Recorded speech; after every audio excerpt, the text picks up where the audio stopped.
জামায়াত, খেলাফত মজলিস, ইসলামী আন্দোলন সহ ৮ দলের সপ্তাহব্যাপী বিভাগীয় সমাবেশের পর্দা নামল সিলেট আলিয়া মাদ্রাসা মাঠে। শনিবার সকাল থেকেই সমাবেশস্থলে ভিড় করেন ৪ জেলার হাজারো নেতাকর্মী।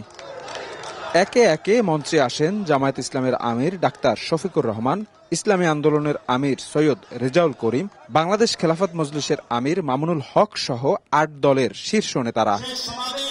অভ্যুত্থানের চেতনা সমুন্নত রাখতে ৮ দল রাজপথে নামতে বাধ্য হয়েছে জানিয়ে নেতারা হুঁশিয়ারি দেন, যারা চাঁদাবাজি, দুর্নীতি আর অপরাধে নিমজ্জিত, আগামী নির্বাচনে জনগণ তাদের প্রত্যাখ্যান করবে।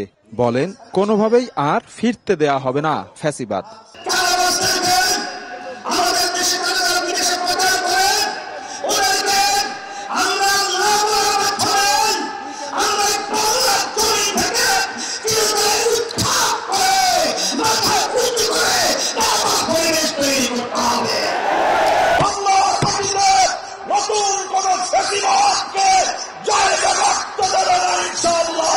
প্রধান অতিথির বক্তব্যে জামায়াত ইসলামের আমির ডাক্তার শফিকুর রহমান অভিযোগ করেন, নতুন করে একটি দল দেশে ফ্যাসিবাদ ফিরিয়ে আনার প্রক্রিয়া শুরু করেছে।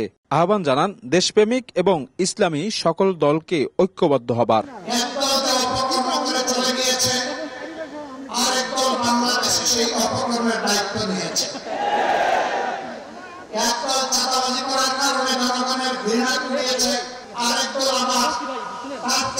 বেশি শক্তি দিয়ে চাঁদাবাজিতে নেমে পড়েছে। একদল দখলদার বলতে গিয়ে জনগণ তাদেরকে প্রত্যাখ্যান করেছে, আরেকদল বেপরোয়া দখলদার হয়ে উঠেছে। ৭ বিভাগের পর আরও বৃহত্তর কর্মসূচি ঘোষণা করা হবে বলেও জানান নেতারা।